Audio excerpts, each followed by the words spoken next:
So, you wanna play Dungeons and Dragons without buying anything? In other words, for free? No problem. Wizards of the Coast, the creators of Dungeons and Dragons, have generously made that possible. And I'm here to tell you exactly how you can do just that. Meaning how you can play D&D without having to spend a penny. Doesn't that sound amazing?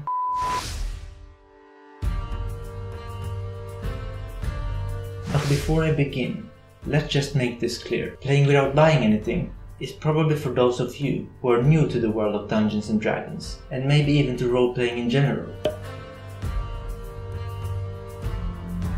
Or a method for those of you who possess great creativity and want and need the freedom to come up with your own customizations. I began my role-playing journey back in early middle school, some thousands of years ago, when access to internet was as rare as coming across a Greyhawk dragon. I know, I'm older than you think. So I've got some history with the game. Fortunately, I was able to convince my parents to buy some role-playing books and tools for me, in my native language of course. But I remember many kids not being as fortunate as I was, thus not being able to play, unless they joined someone, which was quite difficult.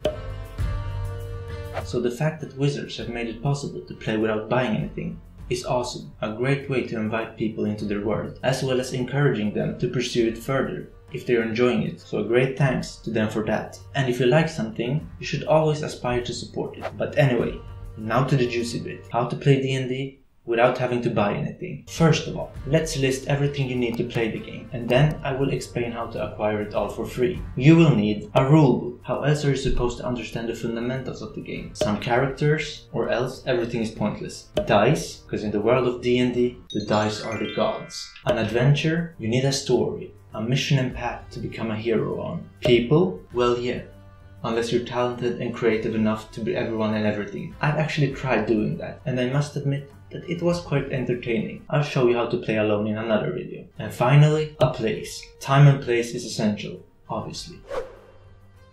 The first thing you will need is a rulebook. Wizards have amazingly made the basic rules book for D&D available as a PDF download on their official site, as you can see here, and it's totally for free. I've downloaded it myself, and this is how it looks like. It is divided into 4 parts. The first guiding you through how to create a character, the second explaining the mechanics of how to play the game and what the rules are, the third covering everything related to magic, and the fourth working as a tool guide for the dungeon master, the person leading the game. The basic rules book lets you level out a character from level 1 to 20 and covers 4 classes, these being the cleric, the fighter, the rogue, and the wizard. It also provides 4 races, those being the dwarves, the elves, the halflings, and the humans. In addition, the rules contain 120 spells, 5 backgrounds, and printable character sheets. The basic rules book may not have as many options as the player's handbook, for example, but everything you need is found in this book.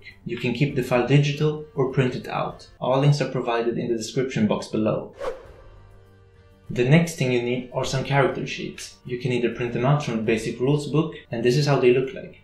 Pretty neat. Or just use plain paper to write on. An official sheet is not necessarily needed, as you can write whatever on there on a plain white paper. It works just as well, if you ask me. The official sheets just look cooler and are a bit more organized. If you want to, you can even create your own sheets. One day, I'll show you how to do that too. A great reason to subscribe. And if you don't want to create your own characters, you can find some pre-generated ones on Wizards' website. You can choose among any of these characters you see here, like the dwarf cleric for example, or the halfling monk. I would suggest that you create your own characters though, as it enhances the experience and process of playing a roleplay, as well as creates a personal bond to the character. But I understand that it can be quite overwhelming, especially for first-time players.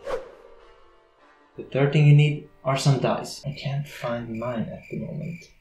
To play D&D, you need some shady mother-trucking dice, like some 20-sided ones, 10-sided, and even 100-sided ones for example. Yeah, I know. It's crazy and fun, but don't worry. The fact is that you don't actually have to buy them. Wizards have created their own online D&D dice roller. Just use that instead, or any other option that's available. I tried googling for dice rollers, and plenty of results came up. I even tried some. There are even some great apps you can use. Just do a search for dice rollers, and I'm sure you'll find something that suits you. Personally, I prefer Wizards Dice Roller, as it is perfectly adapted for playing D&D.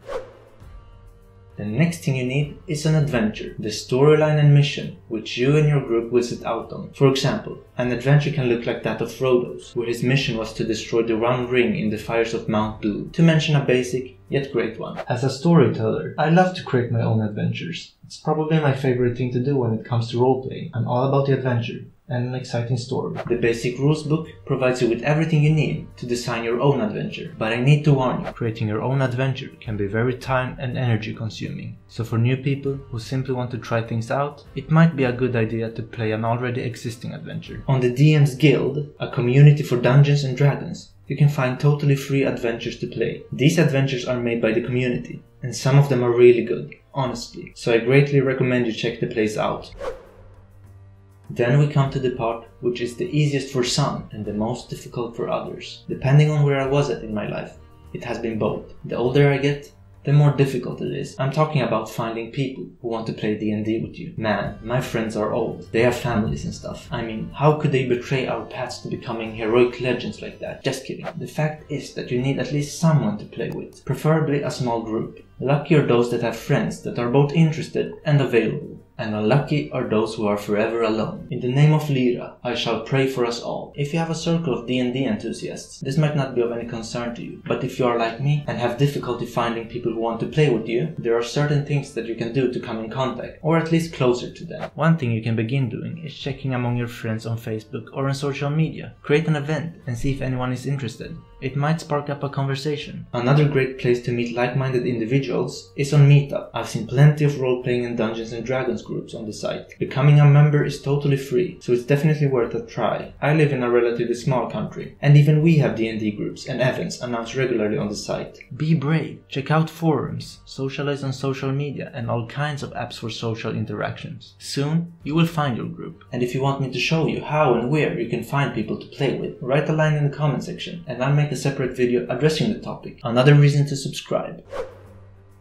The last thing you need to play D&D is a place, of course. If you live alone, it might be easy. Just invite everyone over for an evening or something. Another thing I used to do when I was younger, but which still works today, was to borrow a group room in the library. It should be free, or at least it is here, and you can have the room for 2 to 4 hours, which is perfect for a session. And if you are in school, you might be able to borrow a classroom or a group room. There are many solutions. Even the outdoors works if the weather allows for it. Each of these methods have worked for me. I've just converted the garage section of the house into a mini studio fit to hold D&D sessions. I might show you one day. So there we have it, the full guide to how you can play D&D without having to buy anything. If you like what I had to share with you, please leave a like on the video. I would greatly appreciate that. Leave a comment if you have any additional information you want to share with us all. And subscribe for more awesome content related to roleplaying and storytelling. Also, don't forget to click the notification bell to be the first one to know when I've uploaded another video. Thanks for watching.